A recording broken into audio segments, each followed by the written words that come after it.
ನಮಸ್ತೆ, ಸ್ವಾಗತ ಸುಸ್ವಾಗತ. ಇದು ವಿ ಪಿ ಕಿಚನ್ ಡೈರೀಸ್. ನಾನು ವಿಜಯಲಕ್ಷ್ಮಿ ಬೆಳಿಗ್ಗೆ. ನಾನಿವತ್ತು ಕಸದಿಂದ ರಸ ಅಂತ ಹೇಳ್ತಾರಲ್ಲ, ಹಾಗೆ ಸ್ವಲ್ಪ ವೇಸ್ಟ್ ಆಗಿರೋ ಲಿಂಬೆಹಣ್ಣು ಜಾಸ್ತಿ ಇತ್ತು. ಅದರಿಂದ ನಾನು ಇವತ್ತು ಒಂದು ಡಿಶ್ ವಾಶ್ ಮಾಡಿದ್ದೀನಿ. ಪಾತ್ರೆ ತೊಳೆಯೋದು ಜೆಲ್ಲು, ಅದು ಪಾತ್ರೆ ತೊಳೆದ್ರೆ ನೀಟಾಗುತ್ತೆ, ಕ್ಲೀನ್ ಆಗುತ್ತೆ, ತುಂಬ ಚೆನ್ನಾಗಿ ಫ್ರೆಶ್. ಸಿಂಕು ಕೂಡ ಗಮ್ ಅನ್ನುತ್ತೆ, ಪಾತ್ರೆ ಕೂಡ ಫಳ ಫಳ ಅಂತ ಹೊಳೆಯುತ್ತೆ. ಪೂಜೆ ಸಾಮಾನು ಆಗ್ಬೋದು, ದೇವ್ರ ಮೂರ್ತಿ ಆಗ್ಬೋದು, ಪಾತ್ರೆಗಳಾಗಿರ್ಬೋದು, ಎಲ್ಲದಕ್ಕೂ ಕೂಡ ಇದನ್ನು ಯೂಸ್ ಮಾಡ್ಬೋದು. ಅದಕ್ಕೆ ಒಂದು ಲಿಂಬೆಹಣ್ಣಲ್ಲಿ 2 ಪೀಸ್ ಹಂಗೆ ನಾನು ಎಲ್ಲ ಲಿಂಬೆಹಣ್ಣು ಕಟ್ ಮಾಡಿ ತೊಗೊಂಡಿದ್ದೀನಿ. ಈ ಲಿಂಬೆಹಣ್ಣನ್ನು ನಾವು ಪೀಸ್ಗೆ ಒಂದರಲ್ಲಿ ಲಿಂಬೆಹಣ್ಣಾಗಿ ಕಟ್ ಮಾಡಿ ಇದ್ರದ್ದು ಸ್ವಲ್ಪ ರಸ ತೆಗೆದು ಒಂದು ಕಡೆ ಇಟ್ಕೊಳ್ಳೋಣ. ರಸ ತೆಗೆದು ಬೇರೆ ಪಾತ್ರೆಗೆ ಹಾಕ್ಕೊಂಡು ಈ ಲಿಂಬೆ ಹಿಂಡಿರೋ ಲಿಂಬೆಹಣ್ಣು ಇದೆಯಲ್ವ, ಇದನ್ನು ಕೂಡ ಒಂದು ಬೇರೆ ಪಾತ್ರೆಗೆ ಹಾಕ್ಕೊಂಡು ಇಟ್ಕೋಬೇಕಾಗುತ್ತೆ. ಯಾಕೆ ಅಂದರೆ ಈ ಕುಕ್ಕರಿನ ಇದೆಲ್ಲ ರಸ ತೆಗೆದಿರೋ ಲಿಂಬೆಹಣ್ಣು ಇರುತ್ತೆ ಅಲ್ವಾ, ಇದನ್ನೆಲ್ಲ ಒಂದು ಕುಕ್ಕರ್ಗೆ ಹಾಕ್ಕೊಂಡು ಅದು ಒಂದರಿಂದ ಅಂದರೆ ಒಂದೊಂದು ಕುಕ್ಕರ್ ಒಂದೊಂದು ಥರ ಅಲ್ವಾ. ಒಂದೊಂದು ಕುಕ್ಕರ್ 2 ವಿಸಲು 4 ವಿಸಲು ಆ ಥರ ಇರುತ್ತೆ. ನಿಮ್ಮ ಕುಕ್ಕರ್ ಎಷ್ಟು ವಿಸಲ್ಗೆ ಹೋಗುತ್ತೋ ಗೊತ್ತಿಲ್ಲ. ನಿಮ್ಮ ಒಟ್ಟಿನಲ್ಲಿ ಸ್ವಲ್ಪ ನುಣ್ಣಗೆ ಬೇಯಬೇಕಿದು. ಅಷ್ಟು ಇದಕ್ಕೆ ನಾವು ಅಂದರೆ 2 ವಿಸಲ್ ಮಾಡಿಸಿದ್ರೆ ಎಷ್ಟು ಚೆನ್ನಾಗಿ ಬೆಂದ್ಬಿಡುತ್ತೆ. ಹಾಗಾಗಿ ನಾನು ಕುಕ್ಕರ್ಗೆ ಈ ಸಿಪ್ಪೆನ ಎಲ್ಲ ರಸ ತೆಗೆದಿರೋ ಸಿಪ್ಪೆ ಬೇಯಿಸ್ಬೇಕು. ಇದನ್ನು 2 ವಿಸಲ್ ಕೂಗಿಸ್ಕೊಂಡ್ರೆ ಸಾಕು, ಚೆನ್ನಾಗಿ ಬೆಂದ್ಬಿಡುತ್ತೆ. ಆ ಥರ ನಾನಿವಾಗ 2 ವಿಸಲ್ ಮಾಡ್ಕೊಂಡಿದ್ದೀನಿ. 2 ವಿಸಲ್ ಮಾಡಿಸಿ ಇದನ್ನು ಮತ್ತು ಸ್ವಲ್ಪ ಆರಬೇಕಿದು. ಆರಿದ ಮೇಲೆ ಮಿಕ್ಸಿ ಮಾಡ್ಕೋಬೇಕು. ಚೆನ್ನಾಗಿ ಆರಿದ್ಮೇಲೆ ಮಿಕ್ಸಿ ಮಾಡ್ಕೋಬೇಕು. ಬಿಸಿದೆ ಮಾಡ್ಕೋಬಾರ್ದು. ಚೆನ್ನಾಗಿ ಕುಕ್ಕರ್ ಕೂಗಿಸ್ಕೊಂಡಿದ್ದೀವಲ್ವ, ಸಖತ್ ಬಿಸಿ ಇರುತ್ತೆ. ಸ್ವಲ್ಪ ಹೊತ್ತು ಬಿಡಬೇಕು. ಆರಿದ್ಮೇಲೆ ನಾವು ಇದನ್ನು ಮಿಕ್ಸಿಗೆ ಹಾಕೋಬೇಕಾಗುತ್ತೆ. ಇದಕ್ಕೂ ಮಿಕ್ಸಿಗೆ ಹಾಕ್ಕೊಂಡು ಚೆನ್ನಾಗಿ ಪೇಸ್ಟ್ ಮಾಡ್ಕೋಬೇಕು. ಬೀಜ ಅದು ಏನೂ ತೆಗಿಯೋ ಅವಶ್ಯಕತೆ ಇಲ್ಲ. ಸುಮ್ಮನೆ ಅದು ಸಿಪ್ಪೆ ಸಮೇತ ಹಾಗೆ ಹಾಕಿ ಪೇಸ್ಟ್ ಮಾಡಿಕೊಂಡು ನಾವು ಇದನ್ನು ಮತ್ತೆ ಕುಕ್ಕರ್ಗೆ ಹಾಕ್ಕೋಬೇಕು. ಯಾಕೆ ನಾನಿವಾಗ ಇದು ಜಾಸ್ತಿ ಇದೆ, ಅದಕ್ಕೋಸ್ಕರ ನಾನು ದೊಡ್ಡದಾಗಿರೋ ಕುಕ್ಕರ್ ತೊಗೊಂಡಿದ್ದೀವಿ.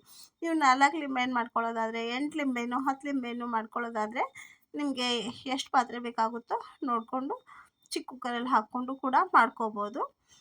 ಇವಾಗಿದು ಆಯ್ತು. ಇವಾಗ ಅದನ್ನು ಚೆನ್ನಾಗಿ ಮಿಕ್ಸಿ ಮಾಡ್ಕೊಂಡಿರೋದನ್ನು ಒಲೆ ಮೇಲೆ ಇಟ್ಟು ಮತ್ತು ನಾವು ಅದಕ್ಕೆ ನೀರು ಹಾಕಬೇಕು. ನೀರು ಹಾಕಿ ಚೆನ್ನಾಗಿ ಮತ್ತು ನಾನಿಲ್ಲಿ ಒಟ್ಟು 4 ಗ್ಲಾಸ್ ನೀರು ಹಾಕಿದ್ದೀನಿ. ದೊಡ್ಡ ಲೋಟ ಅಂದರೆ 1/4 ಲೀಟ್ರಲ್ಲಿ 1/4 ಲೀಟ್ರಿಗಿನ ಸ್ವಲ್ಪ ಕಮ್ಮಿ ಆಗುತ್ತೆ, ಇಲ್ಲ 1/4 ಲೀಟ್ರ್ ಆಗುತ್ತೇನೋ. ಅದರಲ್ಲಿ 4 ಲೋಟ ನೀರು ಹಾಕ್ಕೊಂಡಿದ್ದೀನಿ.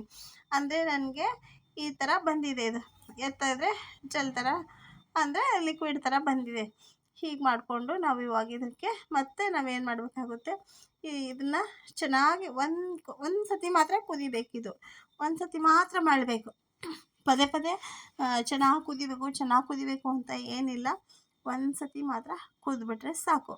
ನಾವು ಗ್ಯಾಸ್ ಆಫ್ ಮಾಡ್ಕೊ ತಣ್ಣಗಾಗ್ಬಿಡ್ಬೇಕಿದು. ಫುಲ್ಲು ತಣ್ಣಗೆ ಮಾಡ್ಕೋಬೇಕು.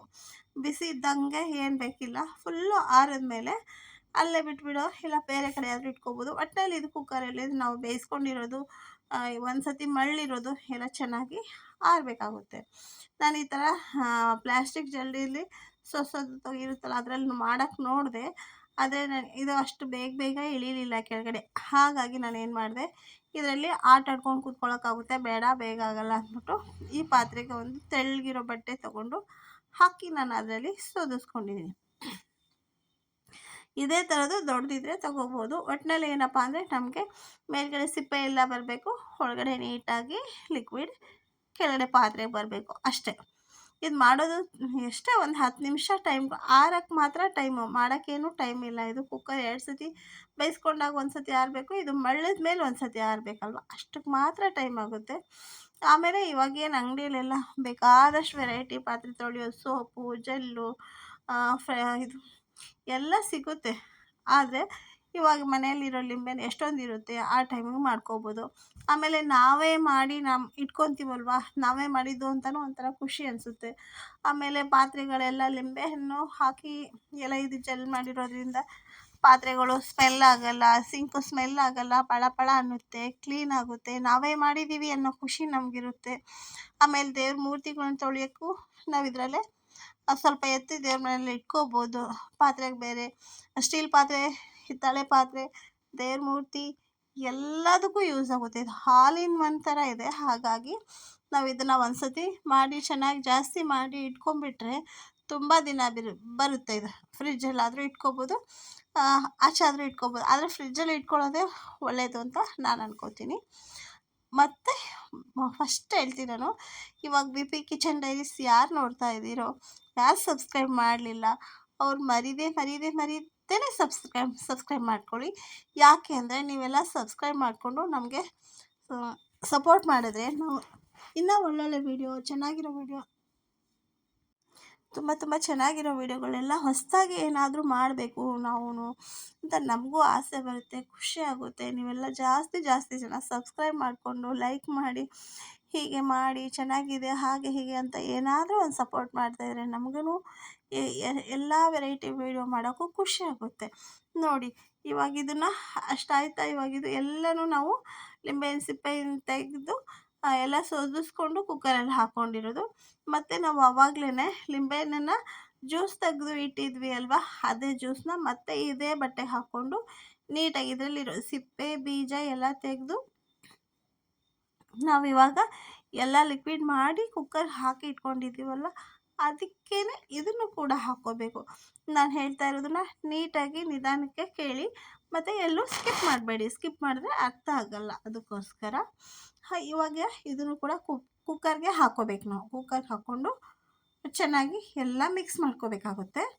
ಹೀಗೆ ಮಾಡೋದ್ರಿಂದ ನಮಗೆ ಎಲ್ಲೂ ಹುಳಿ ಆಚೆ ಹೋಗಲ್ಲ, ಲಿಂಬೆಹಣ್ಣಿನ ಹುಳಿ ಆಚೆ ಹೋಗಲ್ಲ. ನೆಲದ ಮೇಲೆ ಆಗಲಿ ಅಲ್ಲಿ ಇಲ್ಲಿ ಎಲ್ಲೂ ಬೀಳಿಸ್ಬಾರ್ದು, ಜಾಗ್ರತೆಯಿಂದ ಮಾಡಬೇಕು. ಒಂದು ಡ್ರಾಪ್ 2 ಡ್ರಾಪ್ ಬಿದ್ದಿದ್ದ ತಕ್ಷಣವೇ ಒರೆಸ್ಕೊಬೇಕು. ಯಾಕೆಂದರೆ ಲಿಂಬೆಹಣ್ಣಿದು ಸಿಟ್ರಿಕ್ ಇರುತ್ತೆ ಅಲ್ವ, ಹಾಗಾಗಿ ನೆಲ ಎಲ್ಲ ವೈಟ್ ಆಗೋ ಚಾನ್ಸಸ್ ಇರುತ್ತೆ. ಆದ್ದರಿಂದ ಹುಷಾರಾಗಿ ನೋಡಿಕೊಂಡು ಮಾಡ್ಕೋಬೇಕಾಗುತ್ತೆ. ಒಂದು ಸ್ವಲ್ಪ ಜಾಸ್ತಿ ಮಾಡಿ ಇಟ್ಕೊಂಡ್ಬಿಟ್ರೆ ನಮಗೆ ತುಂಬ ದಿನ ಬರುತ್ತೆ. ನಾವು ಪೂಜೆ ಸಾಮಾನು, ದೇವ್ರ ಚಿಕ್ಕದು ದೇವ್ರ ಮೂರ್ತಿಗಳು, ಹಿತ್ತಾಳೆ ಪಾತ್ರೆ, ತಾಮ್ರದ ಪಾತ್ರೆ, ಸ್ಟೀಲ್ ಪಾತ್ರೆ ಯಾವುದಾದ್ರೂ ನೀಟಾಗಿ ತೊಳೆದ್ಬಿಡ್ಬೋದು. ಜಾಸ್ತಿ ಉಜ್ಜದೇನೆ, ತುಂಬಾ ಎಫರ್ಟ್ ಹಾಕ್ದೇನೆ, ತುಂಬ ಸ್ವಲ್ಪ ಹಿಂಗೆ ಅಂದರೆ ಸಾಕು. ಯಾಕೆ ಅಂದರೆ ಇದರಲ್ಲಿ ಆ ಥರ ಸಾಮಾನುಗಳು ಹಾಕಿರ್ತೀವಿ. ಬನ್ನಿ ಇವಾಗ ಇದನ್ನು ಒಲೆ ಮೇಲೆ ಇಟ್ಕೊಂಡು ನಾನು ಹೇಳಿದ್ನಲ್ಲ, ಒಂದೇ ಒಂದು ಸತಿ ಮಳ್ಳಿಸ್ಕೋಬೇಕು. ಒಂದೇ ಒಂದು ಸತಿ ಮಳ್ಳಬೇಕು ಅಷ್ಟೇ, ಇನ್ನೇನು ಇಲ್ಲ. ಒಂದು ಲಿಂಬೆಹಣ್ಣೆ ಕುಕ್ಕರಲ್ಲಿ ಹಾಕಿ 2 ವಿಸಲ್ಲು ಅಥವಾ 4 ವಿಸಲ್ ಮಾಡ್ಕೋಬೇಕು. ಅದೆಲ್ಲ ಸಿಪ್ಪೆ ತೆಗೆದಾದ್ಮೇಲೆ ಇದನ್ನು ಮತ್ತೆ ಅದನ್ನು ಚೆನ್ನಾಗಿ ಮಿಕ್ಸಿಗೆ ಹಾಕಿ ಸೋದಿಸ್ಕೊಂಡು ಒಲೆ ಮೇಲೆ ಇಟ್ಕೊಂಡು ಕುಕ್ಕರ್ನ ಒಂದು ಸತಿ ಮಳ್ಳಿಸ್ಕೋಬೇಕು. ಮಾಡೋದೇನು ಕಷ್ಟ ಇಲ್ಲ, ತುಂಬ ಈಸಿ ಇದೆ. ಆದರೆ ಮಾಡ್ಕೊಳ್ಳೋದು ಅಷ್ಟೇ ಕಷ್ಟ. ನಾವು ಮಾಡಬೇಕು ಅಂತ ಯಾವುದೇ ಆಗಲಿ ನಾವು ಮಾಡಿದ್ದೀವಿ ಅನ್ನೋ ಖುಷಿ ಇರುತ್ತೆ ಅಲ್ವ, ಅದು ಚೆನ್ನಾಗಿರುತ್ತೆ. ಅಂಗಡಿಯಿಂದ ಎಲ್ಲ ಸಿಗುತ್ತೆ, ಇವಾಗ ಏನು ಸಿಕ್ಕಲ್ಲ ಎಲ್ಲ ಸಿಗುತ್ತೆ. ಆದರೂ ನಾವು ಮಾಡಿದ್ದೀವಿ ಅಂತ ಹೇಳೋಕ್ಕೇ ಒಂಥರ ಖುಷಿಯಾಗುತ್ತೆ. ಹಾಗಾಗಿ ಮನೇಲಿ ಲಿಂಬೆಹಣ್ಣು ಇದ್ದೇ ಇರುತ್ತೆ. ಎಷ್ಟೋ ಮಳೆಗಾಲಕ್ಕೆ ಚಳಿಗಾಲಕ್ಕೆ ಎಷ್ಟೋ ಲಿಂಬೆಹಣ್ಣು ವೇಸ್ಟ್ ಆಗ್ತಾ ಇರುತ್ತೆ. ಆ ಟೈಮಲ್ಲಿ ನಾವು ಈ ಥರ ಮಾಡ್ಕೊಂಬಿಟ್ರೆ ತುಂಬ ಚೆನ್ನಾಗೋಗುತ್ತೆ. ನಾನಿಲ್ಲಿ ಹತ್ತತ್ರ ಸ್ವಲ್ಪ ಕಮ್ಮಿ ಹಂಗೆ 1/4 kg ಉಪ್ಪು ಹಾಕ್ಕೊಂಡಿದ್ದೀನಿ. ದೊಡ್ಡ ಬೌಲಲ್ಲಿ ಸ್ವಲ್ಪ ಕಮ್ಮಿ ಅಂದರೆ 2 ಬೌಲ್ ಉಪ್ಪು ಹಾಕ್ಕೊಂಡಿದ್ದೀನಿ. ಇವಾಗ 1 ಬೌಲ್ ಹಾಕಿದ್ದೀನಿ, ನೆಕ್ಸ್ಟ್ ಇನ್ನೊಂದು ಬೌಲ್ ಹಾಕ್ತೀನಿ. 2 ಬೌಲ್ ಉಪ್ಪು ಹಾಕಿ ಚೆನ್ನಾಗಿ ತಿರುಗಿಸ್ಬೇಕು. ಇದು ಇನ್ನೂ ಮಳ್ಳಿಲ್ಲ ಇದು, ಹಾಗಾಗಿ ಇದನ್ನ ಚೆನ್ನಾಗಿ ತಿರುಗಿಸ್ಬೇಕು. ತಿರುಗಿಸಿ ಒಂದು ಸತಿ ಮಳ್ಳೋವರೆಗೂ. ಆಮೇಲೆ ಇದಕ್ಕೆ ನಾವು ಇದು ಕೆಳಗಡೆ ಇಳಿಸಿ ಆರಿದ್ಮೇಲೆ ಫುಲ್ ಆರಿದ್ಮೇಲೆ ಕೆಲವೊಂದು ಹಾಕಬೇಕಾಗುತ್ತೆ. ಮತ್ತು ಅದಕ್ಕೋಸ್ಕರ ಇದು ಮಾಡೋದು ಮಾತ್ರ ಮಾಡಬೇಕು ಅನ್ನೋದಷ್ಟೇ. ಮಾಡಿದ್ಮೇಲೆ ತುಂಬ ಇದು ನಾವೇ ಮಾಡಿದ್ದೀವ, ಎಷ್ಟು ಚೆನ್ನಾಗಿ ಅಂತ ನಮಗೆ ಖುಷಿ ಆಗುತ್ತೆ. ಅಷ್ಟು ಚೆನ್ನಾಗಿ ಪಾತ್ರೆಗಳೆಲ್ಲ ಪಳ ಅನ್ನುತ್ತೆ, ಸಿಂಕು ಎಲ್ಲನೂ ಕ್ಲೀನಾಗುತ್ತೆ. ತುಂಬ ಚೆನ್ನಾಗಿ ನಿಜವಾಗ್ಲೂ ಹೇಳ್ತಾ ಇದ್ದೀನಿ. ನಾನು ಚೆನ್ನಾಗಿದೆ ಅಂತ ಹೇಳಿದ್ರೆ ಮಾತ್ರ ಚೆನ್ನಾಗಿದೆ ಅಂತ ಹೇಳ್ತೀನಿ, ಇಲ್ಲಾಂದರೆ ನಾನು ಚೆನ್ನಾಗಿದೆ ಅಂತ ಹೇಳೋಕ್ಕೆ ಹೋಗಲ್ಲ. ನಾನು ಮಾಡೋದು ಇಲ್ಲ, ನಾನು ವೀಡಿಯೋನೂ ಮಾಡಲ್ಲ, ಅಪ್ಲೋಡು ಮಾಡೋದಿಲ್ಲ. ನನಗೆ ಚೆನ್ನಾಗಿದೆ, ನಾನು ಚೆನ್ನಾಗಿ ಮಾಡೋಕ್ಕೆ ಬರುತ್ತೆ, ಇದು ನಂಗೆ ಗೊತ್ತು ಅಂತಿದ್ರೆ ಮಾತ್ರ ನಾನು ವೀಡಿಯೋ ಮಾಡಿ ಅಪ್ಲೋಡ್ ಮಾಡೋದು. ಇಷ್ಟು. ಇವಾಗ 2 ಬಟ್ಲು ಉಪ್ಪು ಹಾಕಿದ್ದೀನಿ. ಇದನ್ನ ಒಲೆಯಿಂದ ಕೆಳಗಡೆ ಇಳಿಸಿ ಆರಿಸಿ ಆದಮೇಲೆ ಇದಕ್ಕೆ ನಾನು ವಿಮ್ ಜೆಲ್ ಹಾಕ್ಕೊತಾ ಇದ್ದೀನಿ. ಎಲ್ಲ ಇದು ತಣ್ಣಗೆ ಕೂಲಾಗಬೇಕು, ಅವಾಗ ಮಾತ್ರ ಏನಿದ್ರು ಹಾಕ್ಕೋಬೇಕು. ಇವಾಗ ಇದೆಲ್ಲ ತಣ್ಣಗಾಗಿದೆ, ಹಾಗಾಗಿ ವಿಮ್ ಜೆಲ್ ಹಾಕ್ಕೊತಾ ಇದ್ದೀನಿ. ಇದು ಒಂದು 10ರಿಂದ 15 ಗ್ರಾಮ್ ಆಗ್ಬೋದು, ಅಷ್ಟು ಮಾತ್ರ ಹಾಕ್ಕೊತಾ ಇರೋದು, ಜಾಸ್ತಿ ಹಾಕ್ಕೊತಾ ಇಲ್ಲ. ಇನ್ನೂ ಒಂದು ಸತಿ ಹಾಕ್ಕೋಬೇಕಾಗುತ್ತೆ. ಹಾಗಾಗಿ ನಾನು ಇವಾಗ ಸ್ವಲ್ಪ ವಿಮ್ ಜೆಲ್ ಹಾಕ್ಕೊಂಡಿದ್ದೀನಿ. ವಿಮ್ ಜೆಲ್ ಹಾಕ್ಕೊಂಡಾದ್ಮೇಲೆ ನಾವು ಮತ್ತೆ ಇದನ್ನ ನೀಟಾಗಿ ಕರಳಿ ತಿರುಗಿಸಿ ಇವಾಗ ಎಷ್ಟು ಜನ ಹೇಳ್ತಾನೆ ಇರ್ತೀನೋ ನನಗೆ ಅದು ಬರುತ್ತೆ, ನನಗಿದು ಬರುತ್ತೆ, ಆಮೇಲೆ ಕೆಲವ್ರಿಗೆ ಏನಪ್ಪ ಅಂದರೆ ಎಲ್ಲ ಕಲಿಬೇಕು ಅಂತ ಆಸೆ, ಏನೇ ಹೊಸ್ತಿದ್ರು ಏನೇ ಇದ್ರೂ ಕಲಿಬೇಕು ಅಂತ ಆಸೆ. ಇವಾಗ ನೋಡಿ ನಾನು ಹೇಳ್ತಾ ಇದ್ದೀನಲ್ವ, ಇದಕ್ಕೆ 2 ಟೀ ಸ್ಪೂನು ಇದು ಅಡುಗೆ ಸೋಡಾ, ಬೇಕಿಂಗ್ ಸೋಡಾ ಅಲ್ಲ, ಅಡುಗೆ ಸೋಡಾ, ಇದನ್ನು 2 ಟೀ ಸ್ಪೂನಷ್ಟು ಹಾಕ್ಕೋಬೇಕು. ಸ್ವಲ್ಪ ಜಾಸ್ತಿ ಬಿಸಿದ್ದಾಗ ಹಾಕಬಾರ್ದು, ಆದಮೇಲೆ ಹಾಕ್ಬಿಡ್ಬೇಕು, ಇಲ್ಲಾಂದರೆ ಉಪ್ಪು ಬಂದುಬಿಡುತ್ತೆ. ಹಾಗಾಗಿ ಆದಮೇಲೆ ಹಾಕಬೇಕು. ಸ್ವಲ್ಪ ಬಿಸಿ ಇದ್ರೂ ಉಪ್ಪು ಬರುತ್ತೆ, ಇದೊಂದು ಚೂರು ಬಿಸಿ ಇದೆ, ಹಾಗಾಗಿ ಸ್ವಲ್ಪ ಉಪ್ಪು ಬಂದುಬಿಟ್ಟಿದೆ. ನೀವಂದರೆ ಫುಲ್ಲು ಮೇಲೆ ಹಾಕ್ಕೊಳ್ಳಿ, ಆವಾಗ ಏನೂ ಆಗೋಲ್ಲ. ಇದನ್ನು ತಿರುಗಿಸಿ ಮತ್ತೆ ಕೆಳಗಿಳಿಸಿ ಎಲ್ಲ ತಿರುಗಿಸಿ ಚೆನ್ನಾಗಿ ಕೆಳಗಿಳಿಸಿ ಬಾಟ್ಲಿಗೆ, ಆಮೇಲೆ ಯಾವುದಕ್ಕೆ ಬೇಕೋ ಅದಕ್ಕೆ ತುಂಬ್ಕೊಬೇಕು. ಇನ್ನು ಇದಕ್ಕೆ ನಾವು ಏನು ಹಾಕಬೇಕಪ್ಪ ಅಂತಂದರೆ, ಇದಕ್ಕೆ ಇನ್ನು ವಿನೆಗರ್ ಹಾಕಬೇಕು. ನಾನು ಇನ್ನೂ ಸ್ವಲ್ಪ ವಿನೆಗರ್, ಸ್ವಲ್ಪನೂ ಹಾಕಿಲ್ಲ, ವಿನೆಗರ್ ಒಂದು ಫುಲ್ ಬೌಲ್ ವಿನೆಗರ್ ಹಾಕಬೇಕು, ವಿಮ್ ಜೆಲ್ ಹಾಕಬೇಕು. ಆಮೇಲೆ ನೋಡಿ ಇನ್ನು ಸ್ವಲ್ಪ ವಿಮ್ ಜೆಲ್ ಹಾಕ್ಕೊತಾ ಇದ್ದೀನಿ. ಇದೇ ಬಟ್ಲೆ ಹೇಗಿದ್ರು ಜೆಲ್ ಆಗಿದೆ ಅಲ್ವಾ, ವಿಮ್ ಜೆಲ್ ಆಗಿದೆ. ಇದಕ್ಕೇ ನಾನು ಒಂದು ಸ್ವಲ್ಪ ಕಮ್ಮಿ, ಹತ್ತತ್ರ 1 ಬಟ್ಲಷ್ಟು ವಿನೆಗರ್ ಹಾಕ್ಕೊತೀನಿ. ಹಾಕ್ಕೊಂಡು ಎಲ್ಲ ಕ್ಲೀನಾಗಿ ತಿರುಗಿಸ್ಕೊತೀನಿ. ಇಷ್ಟೇ ಇದು ಮಾಡೋದು. ಇವಾಗ ಇದನ್ನು ಎಷ್ಟೊಂದಾಗುತ್ತೆ, ಇದನ್ನು ಫ್ರಿಜ್ಜಲ್ಲಿ ಮಾಡಿ ಇಟ್ಕೊಂಡ್ಬಿಟ್ರೆ, ಮಾಮೂಲು ಸೋಪು ಅದು ಇದು ಇದ್ದೇ ಇರುತ್ತೆ, ಇಲ್ಲ ಅಂತಲ್ಲ. ಈ ಥರ ಮಾಡಿ ಇಟ್ಕೊಂಡ್ರೆ ತುಂಬ ದಿನ ಬರುತ್ತೆ, ಪಾತ್ರೆಗಳೆಲ್ಲ ತುಂಬ ಕ್ಲೀನ್ ಆಗುತ್ತೆ, ನಾವು ಎಷ್ಟು ಚೆನ್ನಾಗಿ ಮಾಡಿದ್ದೀವಿ ಅನ್ನೋ ಖುಷಿ ನಮಗಿರುತ್ತೆ. ಇದು ವಿನೆಗರ್, ಇದನ್ನು ಕೂಡ ಹಾಕ್ಕೊಂಡಿದ್ದೀನಿ. ಹಾಗಾಗಿ ಇದನ್ನೆಲ್ಲ ಹಾಕ್ಕೊಂಡು ತಿರುಗಿಸಿ ಎಲ್ಲ ಕ್ಲೀನ್ ಮಾಡಿಕೊಂಡು ನೋಡಿ. ಇವಾಗ ನನ್ನ ಪಾತ್ರೆನೂ ಒಂದು ಹಿತ್ತಾಳೆ ಪಾತ್ರೆ, ಒಂದು ಸ್ಟೀಲ್ ತೊಳೆದು, 2 ಪಾತ್ರೆ ತೊಳೆದು ತೋರಿಸ್ತಾ ಇದ್ದೀನಿ. ನೀವು ಮಾಡಿದಾಗ ನಿಮಗೆ ಗೊತ್ತಾಗುತ್ತೆ. ದೇವ್ರ ಮೂರ್ತಿಗಳೆಲ್ಲ ಅಂತೂ ಎಷ್ಟು ಕ್ಲೀನ್ ಆಗುತ್ತೆ. ಆದರೆ ಎಲ್ಲ ಟೈಮ್ಗೂ ದೇವ್ರ ಮೂರ್ತಿ ಕೆಳಗಡೆ ತೆಗಿಯೋಕ್ಕಾಗಲ್ಲಲ್ವ. ನೋಡಿ ಇದು ಜಾಸ್ತಿ ನಾನು ಪ್ರೆಷರ್ ಹಾಕ್ತಾ ಇಲ್ಲ, ಜೋರಾಗಿ ಉಜ್ಜುತ್ತಾ ಇಲ್ಲ. ಸುಮ್ಮನೆ ಅದನ್ನೊಂದು ಸ್ವಲ್ಪ ನಾವು ಮಾಡಿರೋದು ಇವಾಗ ಲಿಂಬೆಹಣ್ಣು ಐತಲ್ವ, ಅದನ್ನು ಸ್ವಲ್ಪ ಹಚ್ಕೊಂಡು ಸುಮ್ಮನೆ ಹಿಂಗೆ ಅಂತ ಇದ್ದರೆ ಅಷ್ಟೇ ಕ್ಲೀನ್ ಆಗ್ತಾಯಿದೆ. ನೋಡಿ ಎಷ್ಟು ಕ್ಲೀನ್ ಆಗ್ತಾಯಿದೆ. ನಾನು ಮತ್ತೆ ಇದಕ್ಕಿನ್ನೂ ಸೋಪು ಹಾಕಿಲ್ಲ, ಏನೂ ಹಾಕಿಲ್ಲ, ಇದೇ ಜೆಲ್ ಮಾತ್ರ ಹಾಕಿ ನಾನು ತೊಳಿತಾ ಇರೋದು. ಪಾತ್ರೆ ಸೋಪು ಹಾಕಲಿಲ್ಲ ಮತ್ತು ಇನ್ನೇನೂ ಹಾಕಲಿಲ್ಲ. ಇದರಿಂದನೇ ಇಷ್ಟು ನೀಟಾಗಿ ಆಗುತ್ತೆ. ನಾವು ಇದನ್ನು ನಮ್ಮ ಕೈಗೂ ಏನೂ ಹಾನಿ ಆಗಲ್ಲ, ಪಾತ್ರೆನೂ ಚೆನ್ನಾಗಿರುತ್ತೆ, ಸಿಂಕು ಚೆನ್ನಾಗಿರುತ್ತೆ. ಅಡುಗೆ ಮನೆಯೆಲ್ಲ ಲಿಂಬೆಹಣ್ಣು ವಾಸನೆ ಒಂಥರ ಫ್ರೆಶ್ಶಾಗಿ ಬರುತ್ತೆ, ತುಂಬ ಚೆನ್ನಾಗಾಗುತ್ತೆ. ನಿಜವಾಗ್ಲೂ ನೀವು ಕೂಡ ಮಾಡಿಬಿಟ್ಟು ನಾನು ಹೇಳಿರೋದು ನಿಜ ಅಂತ ನಿಮಗೆ ಗೊತ್ತಾಗುತ್ತೆ. ಹಾಗಾಗಿ ಮರೀದೆ ನೀವು ಇದನ್ನು ಲಿಂಬೆಹಣ್ಣು ಇದ್ದಾವಾಗ ಚೆನ್ನಾಗಿರೋ ವೇಸ್ಟ್ ಆಗಿರೋ ಲಿಂಬೆಹಣ್ಣಲ್ಲೇ ಮಾಡಬೇಕು ಅಂತ ಏನಿಲ್ಲ. ಚೆನ್ನಾಗಿರೋ ಲಿಂಬೆಹಣ್ಣು ಇದ್ದಾಗೂ ಕೂಡ ಮಾಡ್ಕೋಬೋದು, ತೊಂದರೆ ಇಲ್ಲ. ಮಾಡಿಕೊಂಡು ನೀವೇ ಮಾಡಿ, ನೀವೇ ಯೂಸ್ ಮಾಡಿ, ಎಷ್ಟು ಚೆನ್ನಾಗಿ ಅನಿಸುತ್ತೆ ಅಲ್ವಾ. ಹಾಗಾಗಿ ನೀವು ಮರೀದೇ ಇದನ್ನು ಮಾಡಿ ಹೇಗೆ ಬಂತು ಅಂತ ಕಮೆಂಟ್ ಮಾಡೋದನ್ನು ಮರಿಬೇಡಿ. ಮತ್ತು ಇಷ್ಟೊತ್ತಿಗೂ ಸಹನೆ, ತಾಳ್ಮೆ, ಪ್ರೀತಿಯಿಂದ ಈ ವಿಡಿಯೋ ನೋಡಿದ್ದಕ್ಕೆ ನಿಮಗೆಲ್ರಿಗೂ ತುಂಬ ತುಂಬ ಧನ್ಯವಾದಗಳು. ನೋಡಿ ಎಷ್ಟು ಚೆನ್ನಾಗಿ, ಎಷ್ಟು ಕ್ಲೀನಾಗಿ ಬಿಟ್ಟಿದೆ ಪಾತ್ರೆ. ಇದೇ ಥರ ದೇವ್ರ ಪಾತ್ರೆ ಅಥವಾ ದೇವ್ರ ಮೂರ್ತಿಗಳನ್ನ ತೊಳಿಬೇಕು ಅಂದರೆ ಒಂದು ಬಾಟ್ಲಲ್ಲಿ ಹಾಕಿ ಬೇರೆನೇ ಇಟ್ಕೊಳ್ಳಿ.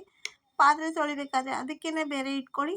ಆ ಥರ ಮಾಡಿಕೊಂಡು ನೀವು ಯೂಸ್ ಮಾಡಿ ಅಂತ ಹೇಳ್ತಾ, ನೋಡಿ ಎಷ್ಟು ಕ್ಲೀನಾಗಿದೆ, ಎಷ್ಟು ಚೆನ್ನಾಗಾಗಿದೆ. ನಾನು ನಿಮ್ಮ ಎದುರುಗಡೆನೇ ಉಜ್ಜಿ ತೋರಿಸಿದ್ದೀನಿ, ನೀಟಾಗಿ ಬಂದಿದೆ. ಒಂದು ಸತಿ ಹಿಂಗಂದರೆ ಸಾಕು, ಅಷ್ಟೇ ಕ್ಲೀನಾಗಿಬಿಡುತ್ತೆ. ನಾನು ಇನ್ನೂ ಯಾವುದೂ ಸೋಪು ಹಾಕಿಲ್ಲ, ಯಾವುದು ಪೌಡ್ರು ಹಾಕಿಲ್ಲ, ಏನೂ ಹಾಕಿಲ್ಲ. ನಮಸ್ತೆ. ಮತ್ತೆ ಒಂದು ವಿಡಿಯೋ ಜೊತೆಗೆ ಬರ್ತೀನಿ. ಧನ್ಯವಾದ.